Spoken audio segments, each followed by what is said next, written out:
Hello everyone, I'm barely coherent. So, neoliberalism. It's the dominant ideology of the West these days, but for some people, mostly billionaires, let's face it, it might seem like it's the perfect system. A system where people are rewarded for hard work and motivation, right?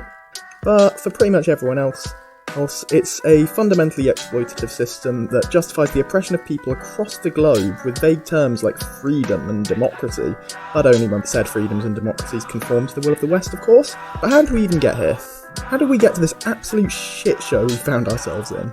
Well, among other things that I'm not going to go into right now, it has something to do with these two people.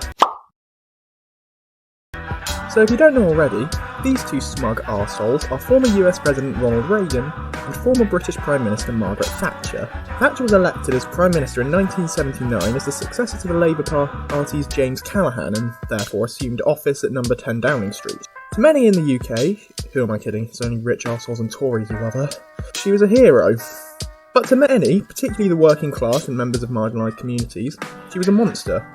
A bourgeois establishment politician who loved nothing more than completely fucking over the working class, attacking the most vulnerable communities in the country, and generally just being one of the worst prime ministers in history.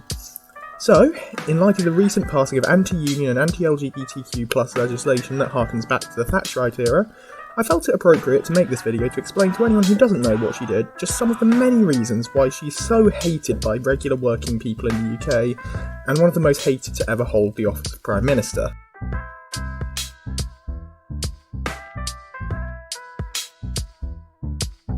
One of the primary reasons Thatcher is hated by the majority of people over here is because of her relentless attacks against working class communities, through her policies ranging from the poll tax to pit closures and her attacks on trade unions. She brutally attacked the working class and essentially destroyed the way of life for many people. So let's start with the poll tax. Otherwise known as the community charge, it essentially changed the way taxes were levied against individual households, which abolished the previous system wherein the amount of tax a household would pay was based on the household's overall value. The replacement for this, the poll tax, was essentially a fixed rate imposed on households irrespective of their income, which, well, it hit the working class way harder than anyone else because they justifiably saw it as unfair that they'd be forced to pay a higher proportion of their wages in tax than the wealthiest in society. And in response, they decided to riot en masse. The most serious of these riots was in 1989 when a protest organised in part by militant tendency was staged, and, well, as you can probably guess, it pretty quickly turned violent, with police assaulting protesters, making several heavy-handed arrests. Overall, 119 people were injured, unsurprisingly mostly protesters, and 339 were arrested. And even after all this, Thatcher still refused to abolish the poll tax, with its abolition not coming about until 1991, when Thatcher's successor, John Major, replaced it with what we now use today, the council tax. But it wasn't just taxes that Thatcher fucked up for the majority of working people in the UK, because, well, now we've got to talk about the elephant in the room, the pit closures and the miners' strikes.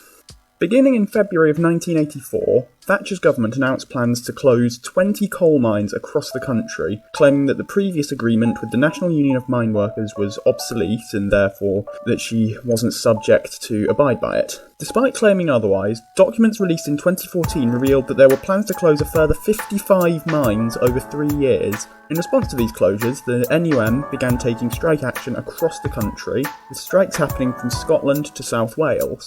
In response to these strikes, instead of actually listening to the demands of the working class, Thatcher demonised the striking miners by calling them the enemy within in a speech to the 1922 committee in July of that same year, and authorised police to use force to quell these protests, bringing in police from other areas to suppress them.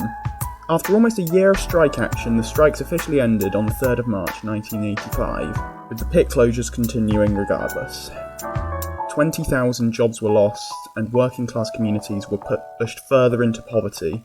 While now we see coal as an energy source that needs to be phased out in response to the climate emergency, keep in mind that in the 1980s, communities in these areas depended on coal mining to support themselves, and these closures all but destroyed these communities.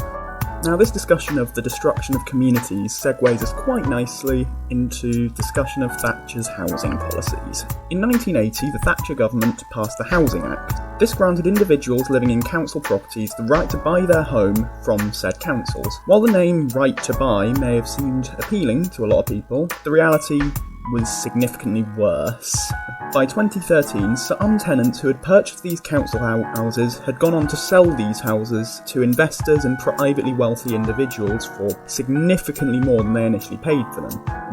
This directly resulted in a massive increase in the price of housing in the UK.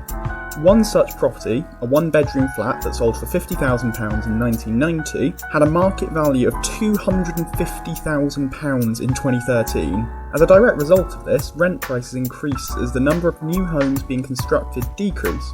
In a way, this contributed to the housing crisis we're seeing today. So, yeah, thanks Thatcher. Just kidding, fuck you.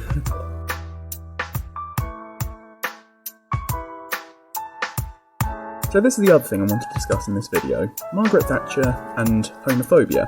If you didn't know already, Thatcher's relationship with the queer community in the UK was less than great, to say the least. Aside from her obvious bigotry during the AIDS crisis, her being a hardline right-winger, she obviously had a lot of bigoted opinions on our community, and these opinions manifested into harmful rhetoric during her campaign for Prime Minister, and awful legislation during her time in office.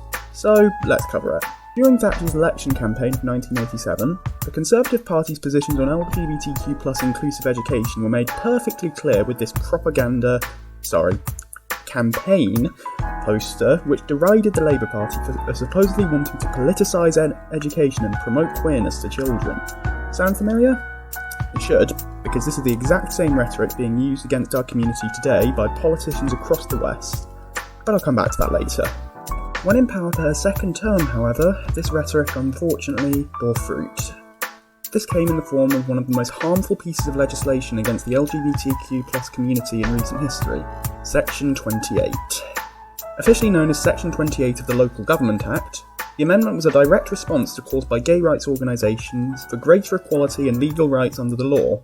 And despite opposition by both the community and parliamentary allies like Tony Benn, the amendment, sadly, was passed. It prohibited any education around queer issues, or as the bill itself put it, promoting the teaching of the acceptability of homosexuality as a pretended family relationship. This bill, which caused untold amounts of harm to LGBTQ+ children across the country, would not be repealed until 2000 in Scotland and 2003 in England and Wales, in spite of opposition from both organisations like Stonewall and individuals like Ian McKellen and strangely enough Michael Grade, who you might know as a prominent Tory peer and the one primarily responsible for taking Doctor Who off the air.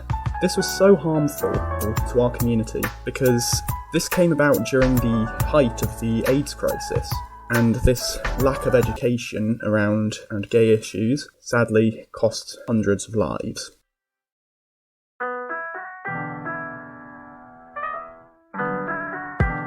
So, we've covered just a few of the reasons why Thatcher was an absolutely awful example of a human being, but that was all in the past, right? Surely none of these things have any bearing on government policy and overall culture now. Right? Well, I'm making this part of the video, so obviously the past does have an effect on modern policy in Britain. Who would have thought it? From mainstream rhetoric to current Tory policy to overall socio-political culture, Thatcherism has maintained its influence like a parasite slowly sucking Britain dry of any real chance that leftist ideas becoming the norm. With regards to class, like I mentioned earlier, her policy of right to buy council housing has contributed massively to the current housing crisis, and as a result of investors buying up council housing at an obscene rate, the chances of people going forward being able to buy their own home are next to non-existent. And without the introduction of rent controls, additional social housing, etc., these chances will continue to shrink and the people will continue to be pushed further into poverty. Furthermore, on the topic of classist rhetoric and homophobia, Thatcher's hatred of the working class and queer communities permeates British politics even after her death. I mean, our current cabinet has several members who all have a history of utilising similar a bigoted rhetoric to deride us. The only difference is that nowadays they're just going more mask off than Thatcher ever did.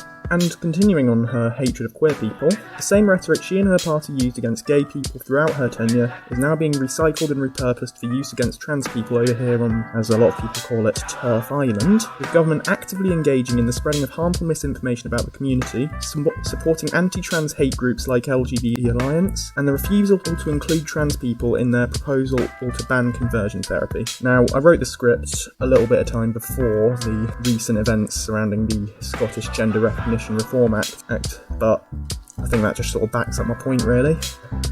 So overall, fuck you, Thatcher, fuck you, fuck your legacy, and fuck you against a good measure. Okay, so that's the video, I guess. Thank you for watching. This is my first ever attempt at this sort of thing, so if you enjoyed it, hit the subscribe button, turn on notifications so you can see more of this stuff in the future. Also, huge thanks to my friend New Berlin Wall Baby on Tumblr for the character artwork. This video probably wouldn't have been possible without them, and so go check them out. Also credit to Toasted Tomatoes for the music used in the background. I'll link that to the video in the description. And don't forget to follow me on my socials, which are on the screen and will be linked in the description. So long.